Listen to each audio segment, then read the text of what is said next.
Assalamu alaikum. Менин аты жөнүм Ташев Арсланбек Абдулазизович. Ушул өлгөн маркумдун тууганы боламын. 2020 жылдын 15 октябрында каза болгон маркумдун инебиз Каныбек уулу Нурмухаммеддин эмеси боюнча өлүмү боюнча 6 милиция кызматкерлери шектелип суракка алынган. Сурак өтө жай болду.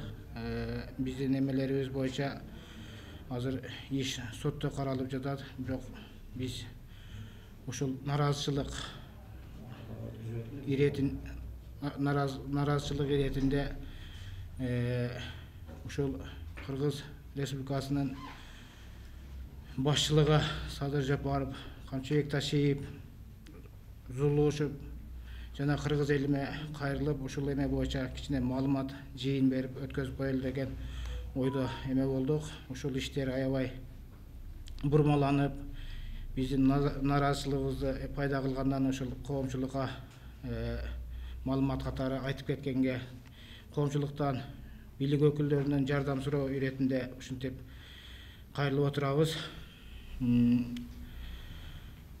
Ушул инибиздин өлүмүнө шектелген ушул ызы-чуудун чыккандыгы биздин инибизде сердечный приступ, жүрөгүнөн каза болду деп биринчи судмед экспертиза жыйынтык чыгарган эле. Ошол жыйынтыкка биз ишенбей, көз карандысыз судмед эксперттерди эметебиз деп ушул Бишкектен алдыртканбыз. Ошол эме силердин өзүңөрдүн жеке судмед экспертиңер катыша албайт деп тергөөчүнүн эмеси боюнча комиссионный экспертиза өткөзгөнбүз. Ошол экспертизага Бишкек шаарынан, Жалал Абад облустук эмесинен судмед экспертизанын жана Ош шаардык эмеден Ош областтык судмед экспертизанын эмесинен 3 киши катышкандагы ошол судмед экспертизаны өткөзүшкөн. Судмед экспертизанын жыйынтыгы действительно бала өтө мыкаачылык менен өлтүрүлгөндүгү далилденген, сердечный приступтан эмес, бул солнечное сцепление деп айтылат экен. Ошол жерден кан куюлуп кеткендигинен, удар болгондугунан кайтыш болгон деп заключение чыгарып бергенбиз. Ошол менен ошо соттук териштирүү жүрүп жаткан. Акыркы соттук териштирүүлөрдө биздин ишенбөөчүлүк жарыялаганыбыз бул эмеде бизге ошол күбө катары өткөн милиция кызматкерлери, ошо тез жардам кызматкерлери, мурда иштеген эмелер, бардыгы берген эмелеринде мурдакыдай эмес. Бизге билинип жатат, что жогорку жактан бийлик өкүлдөрүнөн ушу басым болуп жаткандыгы, тергөө иштерине, соттук териштирүү иштерине аябай басым болуп, эми мурдакы биздин комиссионный деп айтылган судмед экспертизанын жыйынтыгын жокко чыгаруу аракетинде сердечный приступ менен өлгөн дегенге аракет кылышып, ошого басым жасашып калды. Ошон үчүн мен ушул учурдан пайдаланып Садыр Жапаровго, Камчыбек Ташиевге, Зулушевго, жогорку соттун төрагасына жана кыргыз элиме сиздерден суранам, ушул ишти акыйкат, чындык өткөзүп, мыйзамдын негизинде бизге эменин кереги жок. Ушул камкорлорду, ушул эмелерди бизге өз жазасын мыйзам чегинде алышына биз ошо сиздерден суранып, өз эмеңиздер менен адилеттүүлүк менен чечип берүүңүздөрдү биз суранып, ошо сиздерге маалымат жыйын өткөзүп жатабыз. Сиз айтсаңыз, жанагы 5 милиция болчу, кармалган 5 кантуу. Ошолор тергөө алардын башкаруу чарасы кандай болуп атат? Азыр алар кайда? Мындай жоопкерчиликти ала турган 1-2 киши шектүү аныкталдыбы? Азыр ушул соттук отурумда бул тергөөдө дагы биз мурдакы биринчи жыйыныбызда дагы биз сиздерге көрсөткөнбүз, ушул фото сүрөттөр менен, видео материалдар менен, что баланын мыкаачылык менен өлтүрүлгөндүгүн сүрөттөрүн көрсөткөнбүз.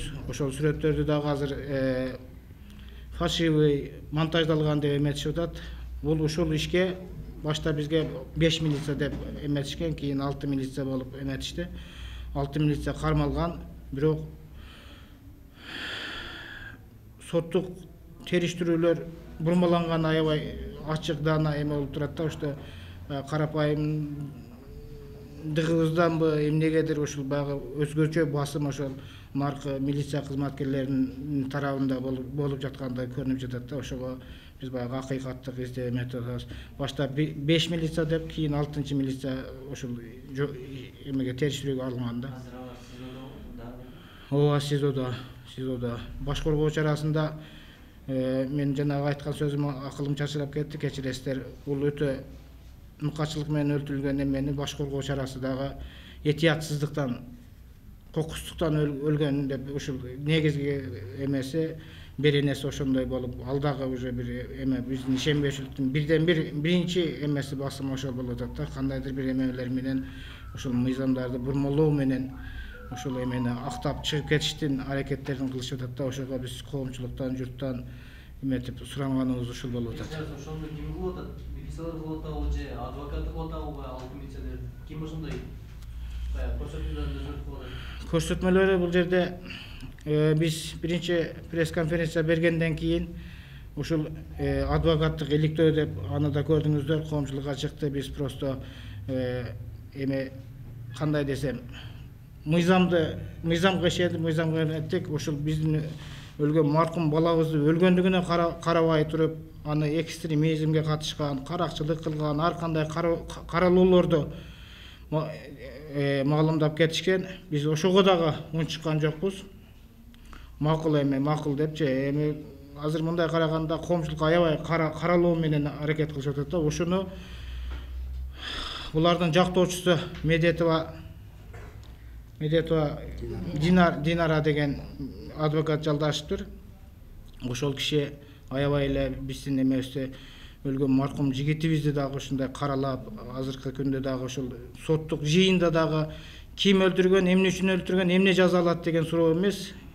Ал бала ким болгон, эмне иш кылган, экстремизм, ушундай бир туура эмес иликтөө жалалар менен ушундай эмелерди беришип атат да. Ошого билбейм, ошондагы этика, эстетика боюнча министерство эмебиз бар да бизде, юстиция. Ошолдогу адвокаттарга кичине бир эме береби, кандай болот, биздин балабызды, өлгөн балабызды дагы хотя өлүп кетсе дагы ушундай каралап эмесип атат. Да, действительно, эгерде ошончолук каракчылык кылган болсо, ошончолук экстремизм болгон болсо, ошол баланы өлтүрбөй туруп, мен дагы баса белгилеп айтам, мурдагысында дагы айтканмын, өлтүрбөй туруп мыйзам чегинде жазалаш керек эле да. Бул адвокаттын ошо жактоочусунун гана айткан эмеси менен эме болуп атат да. Анан учурдан пайдаланып дагы баса белгилеп айтып кетейин, ушул күнгө чейин бизге ар кандай коркутуулар, ар кандай жогору жактагы адамдарды салышып, ар кандай эмелер болуп атат. Сураныч ушул ишке жардам берет элем, ушул 6 милицияга же бизге же эмеге деп эмете тургандар болгон болсо, мен түздөн-түз телефон номеримди берем: 0778 79 43 00. Ушул телефонго байланышып туруп, эмне үчүн, эмне деген суроолор боло турган болсо, прямой мен өзүмө чыкса, мен айткан жерине, айткан убагында барып ошол кишилер менен жолукканга аракет кылам. Себеби ар кандай түшүнүксүз ошол баягы бир жактуу маалыматты алышып алып туруп, силер бизди аябай каралап таштап атат. Мен ошон үчүн өзүмдүн эмелеримди калтырганга аракет кыламын. Анан элчиликке, коомчулукка дагы ыраазычылыгымды билдирем. Ушул баягы биринчи берген маалыматтарыбызды аябай көңүл айтышты. Чоң рахмат. Эл экен, эл ичинде биз экенбиз. Аларга да чоң рахмат айткым келет. Анан мен элден, коомчулуктан, бүт кыргыз элинен жардам сурап кетем. Ушул биздин ишибизге колдон келишинче акыл жагынан, моралдык жактан, юридикалык жактан эгер жардам бере турган болсо, биз аябай муктаж болуп ушундай бир эмеде турабыз. Ошону дагы айтып кеткенге уруксат этсеңиздер жакшы болот эле. Сизге суроо жана коркутуулар боюнча факты менен айтсаңыз, ким коркутту, эмне деп коркутту, качан коркутту? Бул так бизге чыгыш алган жок, бирок ар кайсы кагаздарды таштап кетип, ар кандай бир бизге мындай кандай десем, психологический давление. Жок, психологический эмес, бизге ачык көрүнүш албайт дагы, через ар кандай сөздөрдү айтып, ар кандай эмелерди айтып болуп атты да. Мен азыр действительно муну айткан сөзүмдү факт менен далилдешим керек эле, муну далилдей албайм, бирок ушуга чейин мен эскертүү иретинде айттым да, мынучу, эгерде ушундай эме боло турган болсо, ачык эле чакырып, ачык эле эме өткөн болсо, мага жакшы болот эле да, мындай через кылбайчы. Анан ошо милиция кызматкерлеринин ата-энелери да бир канча жолу маалымат жинеген, нааразычылык митингге чыгышкан. Алар менен да бир пикирге келгенде кезигип ушундай жагдай болгон жокпу? Ушул маселени дагы баса белгилеп айткым келет. Эми биз балабызды бердик. Калган эмеси болсо Алла Тааланын алдында жооп берет. Бул 6 баланын дагы эмелери, 6 милиция кызматкерлеринин дагы бала чакасы бар. Биз дагы баягы кыргызчылык кылып, эми действительно келишелик деп келишкен, бирок аракет кылдык, келише албадык. Себеби кандайдыр бир акталып чыгабыз деген ниеттери барбы, ушундай бир эме болгон жок да, келише албадык да, мындай айткандачы. Биз деле эми бул эмени эметкенибиз келген жок.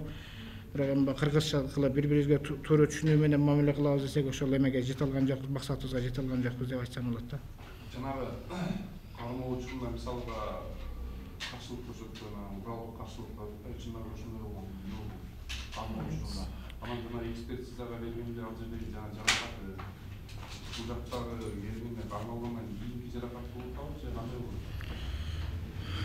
Бул эме боюнча, кармалышы боюнча ошол эле эмеде милиция кызматкерлеринин эме жактан маалымат чыккан, что действительно куралдуу күч колдонгон депчи.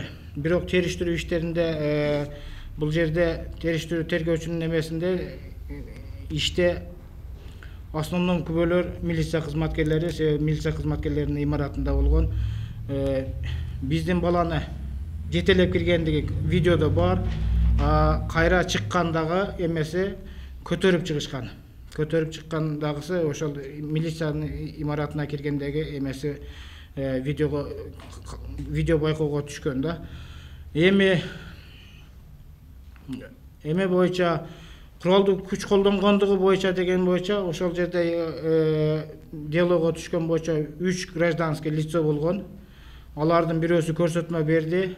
Биз Мухаммед келгенче бизди териштирип жаткан, биз ошондой кордуктуу кыйноолорду бизге кылып жатышкан, Мухаммедти алып келебиз деп айткан сөздөрүнөн биз Мухаммедти мурда көргөн эмес элек. Ошо Мухаммедти алып келгенде биз ар кандай кабинетке алып кирип алып уруп соккон эмелерди уктук деген эмелер маалыматты берди. Эртең дагы бирөөсү ал СИЗОдо экен, ушул ишке баягы кармалган бала боюнча ал киши эртең берет эмесин. Көргөзмөлөрүн берет. Кармалгандагы бизге эме боюнча биз биринчи маалыматыбызда бергенбиз, 520 миңдей акча бар болчу, бул эме Бишкекке кетиш керек эле, кайын журтуна барыш керек эле деп. Ошол акча жөнүндө тергөө иштеринде, делодо эч кандай маалымат жок. Бир гана ошол жигит куралдуу күч колдонгон курал ПМ 12 маркадагы үлгүдөгү 4 огун менен каршылык көрсөткөн деген эме берген. Бирок күбөлөрдүн эмеси берген эмесинде Мухаммед даже пистолет эмес, алардын арттан келип кармаганда колунда эмете албай калганда. Күбөнүн себеби ошол жанагы балдар суралып жатканда ошо кармап келген милиция кызматкерлери ошол кабинетте сүйлөшкөн сөздөрүн, булар ошол уккан сөздөрүн бизге делого түшкөндө ушундай укканбыз ушул сөздөрдү депчи. Өткөн Мухаммеддин апасы болом. Аты жөнүм Мамай Мусов айтылган. Телефонда чуркалар.